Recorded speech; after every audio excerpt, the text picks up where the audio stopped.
Optimizing images with Next.js is easy. Here I'm in the event item component, which is that component that renders the image in that list of event items. Now currently we're using the standard image tag, the standard image element, but for optimizing images, we can import a component offered by Next.js, the image component, from next/image. Now this is a special component which we can use to replace the standard image element. And when we use that special component, Next.js will create multiple versions of our image on the fly when requests are coming in, optimized for the operating systems and device sizes that are making the request. And then those generated images will be cached for future requests from similar devices. So to enable this, we need to use this image component here instead of our own image component, and we can copy over source and alt. That also works on that next image component. But now we also need to add two more attributes, two more props here. And that's the width and the height attributes. We need to set those to basically inform Next.js about the width and height of this image. And with that, I don't mean the original width and height of the image, but the width and height which we need for the image here. For determining the width and height, we should keep in mind that our image is displayed in two possible ways. It either takes the full width of the container on smaller screens, or just a fraction of the width on bigger screen sizes, because then we have the image on the left side and the other content on the right side. Now in the CSS code, we can see this here basically. I'm using Flexbox on the parent container, and on smaller screens that is a column Flexbox, so items are rendered on top of each other. But on bigger screens, the items sit next to each other, and then the image has 40% of the width of the overall item. Now the overall item width is determined by the event list styles, and there we have a max width of 40 rem. So overall we have around 640 pixels, that is what 40 rem are in pixels, as a width for the overall item. And the image has around 40% of that. Hence here we could try setting width to around 340 pixels maybe, which are roughly 40% of 640. And set the height to, here we have 10 rem for the image, so that are 160 pixels, so that's the value I will use here. So with that, I'm determining the width and height of the image as it should be loaded on the screen. I'm not setting width and height of the original files. As you see, these files here have much bigger dimensions. I'm not using those. So with that, if we save this and we reload, we see our image showing up here. Now it's a little bit too wide, so I'll actually shrink this to 250 here, and that looks better. And on a smaller screen, that also works. And the nice thing here now is that if we now open the developer tools again, and we again empty the cache and hard reload, we will see that these images are much smaller.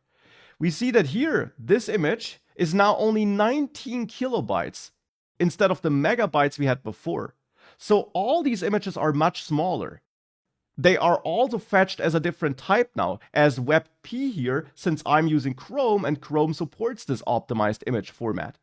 And they also have reduced quality to shrink the file size even more without impacting the image.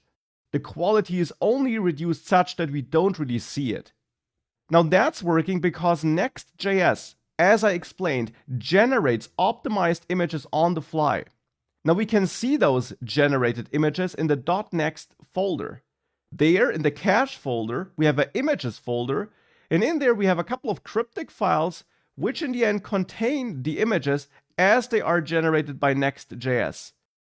And these are the optimized images which are generated when they're needed, so they're not generated in advance, but when a request reaches the page. But then they are stored so that future requests from similar devices immediately get that already generated image. And that's therefore another very nice feature Next.js has built in. Now, besides the size optimizations, which are of course super important, those images also have another nice benefit. Or the image component offered by Next.js has another nice benefit. If we're on a smaller screen here, and I then reload, if I clear my network tab, watch what happens if I increase the screen size. As it increases, you see a new request is made for that bottommost image. That request is being made because by default, images are lazy loaded, which means if they're not visible, Next.js will not download them. And that's another difference to the built-in image component. There, all images were loaded eagerly, which means they were loaded all the time. Now they are only loaded when they're needed, and that further decreases the amount of requests we're making in advance and the bandwidth we're taking up with our page. So that's another nice feature. We don't load what we don't need. So Next Image is a super important component. It allows us to ship production-ready images, and therefore I also want to use it on the event detail page. There in event logistics, I'm also displaying an image, and I now also want to use the Next Image component there. So we import image from Next Image here as well, and replace this image, the default image, with the Next Image. Again, copying source and alt, and then we need to figure out the width and the height. So for this, let's briefly again have a look at the CSS code here. And we see for the image, I'm using a width and height of 10 rem each. So that would be 160 pixels. Hence, that is what I want to load here. 160, 160. And with that said, if we now go back to the page and we visit an individual image, we see that also is being loaded. Now it's looking a bit blurry, so maybe here we should actually use a bigger width and height, maybe 240 instead of 160. And if we do that, it looks sharper. Maybe we ramped it up even more. So finding the right width and height here also will be a bit of trial and error. You still override width and height as you set it here with your CSS styles. So if you give the image a hard-coded width and height, those CSS styles still kick in. The width and height you set here only determine the image size that will be fetched in the end. The final styling is still being done with CSS. And here it's simply looking a bit blurry because I was zoomed in. If I wasn't zoomed in, 160 pixels would have worked out. But I also want it to look good when I do zoom in, so I will pick slightly bigger values here, maybe 400. Again, only because I'm being zoomed in here. Yeah, I think that looks all right. So now with that, we're using the image component on this page as well. And in general, in your Next applications, you want to use the Next Image component instead of the standard image component, since that Next Image component gives you a lot of optimizations out of the box and it is super easy to use.